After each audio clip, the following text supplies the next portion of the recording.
আসসালামু আলাইকুম। নিশ্চয়ই সবাই ভালো আছেন। আলহামদুলিল্লাহ আমিও ভালো আছি।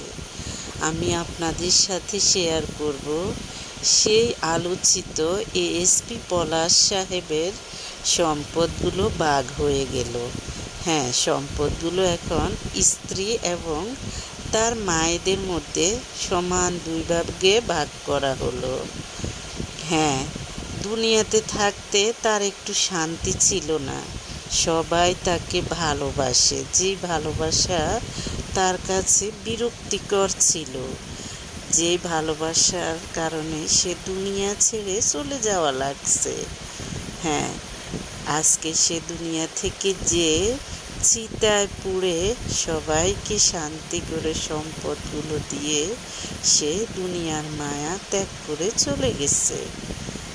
হ্যাঁ, এখন অনেকেই মনে রাখবেন, সম্পদ অর্জন করতে কত বৈধ উপায় অবৈধ উপায় অবলম্বন করতে হয়, অথচ মারা গেলে যে যে ধর্মের সে ধর্মের অনুযায়ী কাউকে কবর দেয়া হয়, কাউকে দেখা যায় যে পুড়ে ফেলা হয়।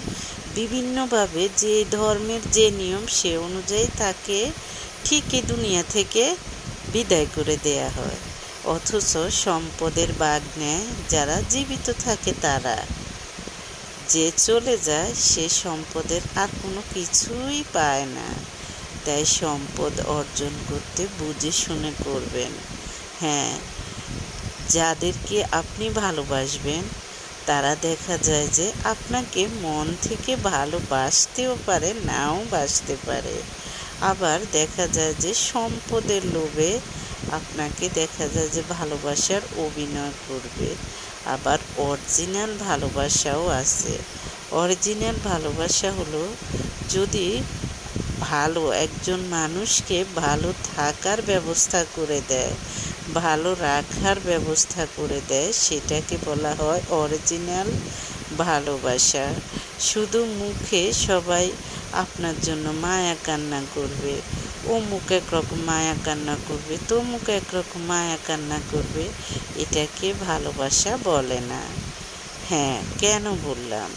এই যে পলাশ এত পছন্দ করে মেয়েটাকে বিয়ে করলো, মেয়েটার যত কিছুই হোক, মেয়েটা মাত্র ওই সময় এসএসসি পাস করেছে, পরে ইন্টার পাস করেছে।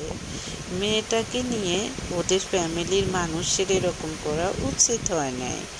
যেখানে তাদের ভাই তাদের ছেলে পছন্দ করে বিয়ে করেছে, সেখানে মেয়েটাকে যদি একটু আপন করার চেষ্টা করতো, সেটা জানি না। তবে যতটুক দেখলাম ওদের ফ্যামিলির লোকগুলাও খারাপ না, মেয়েদের ফ্যামিলির লোকগুলাও অতটা খারাপ না। কিন্তু মেয়েটা কেন যে এরকম অ্যাগ্রেসিভ হয়ে গেল, বা মেয়েটা কি আসলে বেসিক্যালি কোনো অসুস্থ ছিল নাকি, সেটা আল্লাহই ভালো জানে। তো যত কথাই হোক, এখন মেয়েটাও চিরতরে বিধবা হয়ে গেল।